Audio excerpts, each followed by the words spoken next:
I haven't posted in a while just because not too much has changed, other than maybe some color.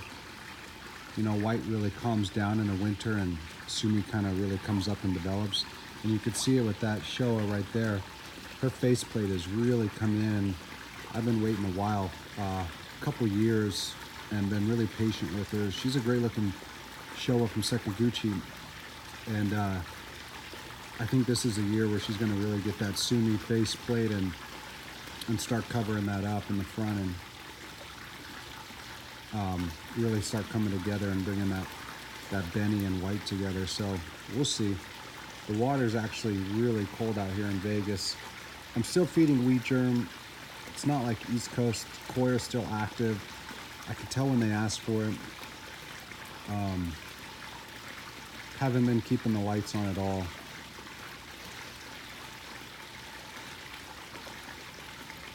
Other than that, you know, you could see, let's see, it's 7 feet down, and you could see kind of where there's some of their discharge and some of their stool and stuff sitting at the bottom, but they really haven't, you know, they're not moving very much.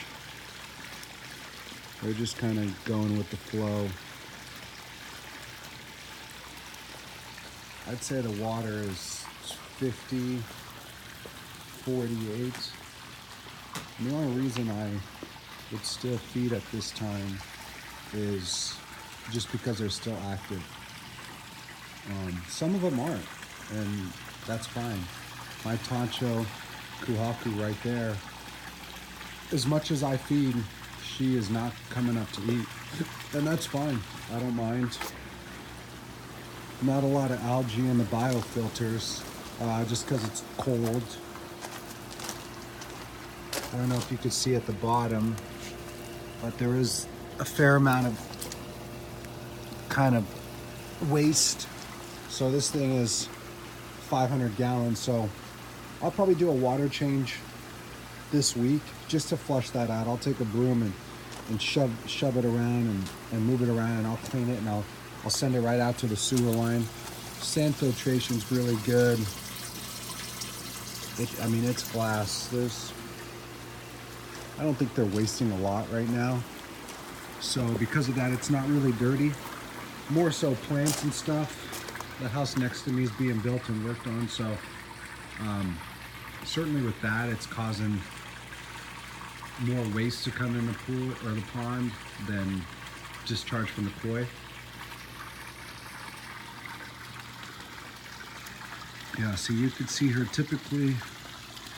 That's what a winter koi looks like. And she's fine.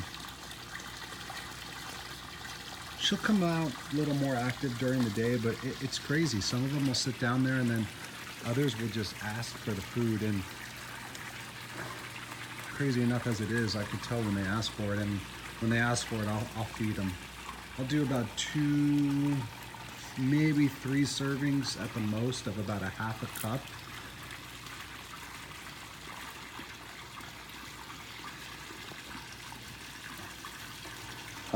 Other than that, you know, that's all they have. And I have a Sakai wheat germ, and all they sell it in is small pellets. So that's why they're small pellets. Towards the end of the summer, I was doing growth, large pellets, and it's better because they'll get more in them. The smaller pellets I actually tend to like in the winter if you're in the West Coast, just because it takes them longer to feed, which means they're swimming more. And if they're swimming more, then they're going to use more of the food rather than eat it and go straight down. So I don't mind giving them small pellets because it takes, like I said, it'll take them probably with a half a cup. It could take them a good 15 minutes to eat it all.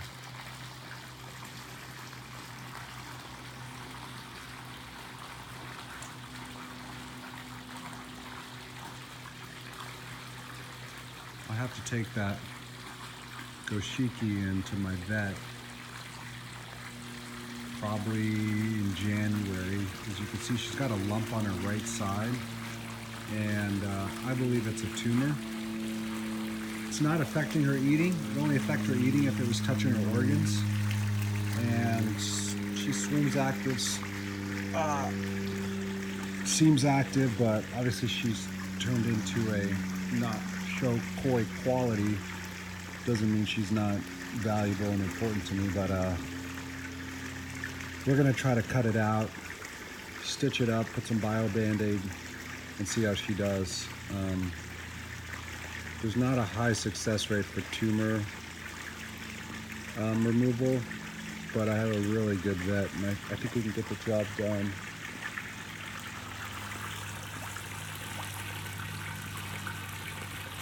Even this big Ogon, she's pulling in water from this area here. You can see the water comes up through that backside over there. You could see it. And then comes out of holes in here, which I have to vacuum. There's one. And sometimes they'll find little stuff where they'll enjoy spending time down there and seeing what comes pulling out.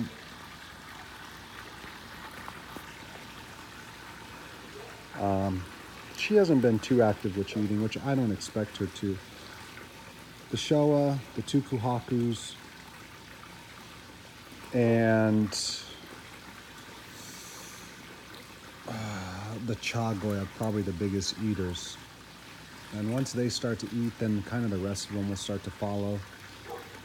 Those two Kohaku from Terrazzo, they'll eat all day. I mean, they're almost, the two-step is almost like the Chagoi. She just begs for food all day. You gotta be real careful with doing that. It's like having a dog that doesn't know better. So obviously I'm not gonna overeat and overstimulate them with food, but I still wanna make sure that they don't lose any weight over the winter. Water changes are still active, cleaning is still active. Oxygen, still a ton. I'm actually running oxygen more right now. No particular reason, but probably running it, I would say 10 hours a day. The aerators are on.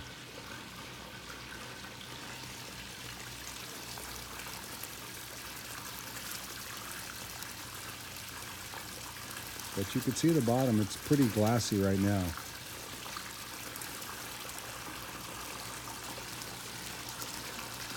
And I have the skimmers off, the two skimmers, just because I don't want them to pull all the, I don't want them to pull all the food in and have that be a waste.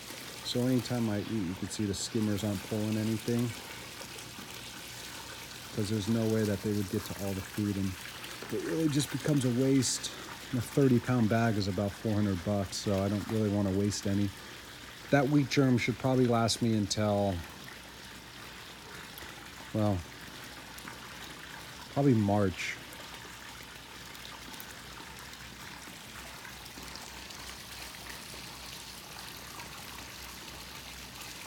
I guess it just depends on temperature, but it's really cold in Vegas right now. But as long as they're swimming, again, I don't mind putting a small amount of food in there. Smaller pellets are better, takes them longer to find it. And I'll probably turn the lights off as soon as their food is done, and then let them just be dormant for the rest of the night.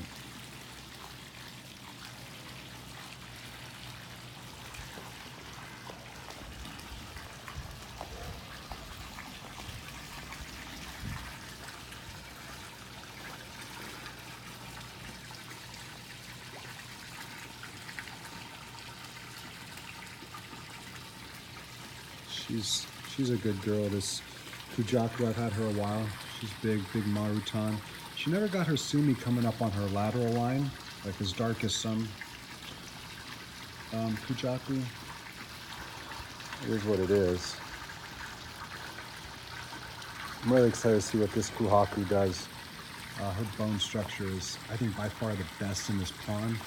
Maybe besides my Ogon, just because how big she is. But I see potential in her to get really massive. In fact, you can see the tumors on her. I think they're on both sides.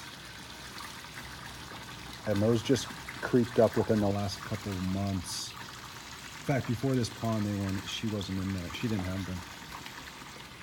It's just kind of one of those things that pops up. It's just a risk in having expensive koi. So you can start to see her sumi really coming up. I hope it gets darker this winter.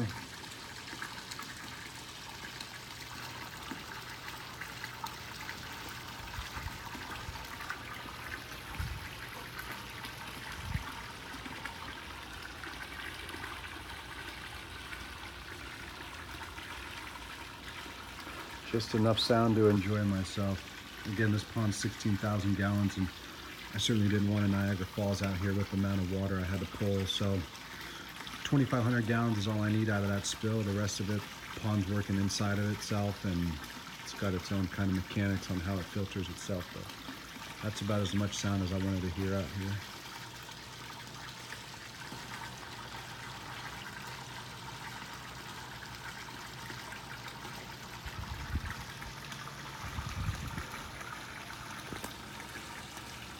See that yellow buki come in, man. She's just like a brick of gold with a Balinese dancer. She changes this pond.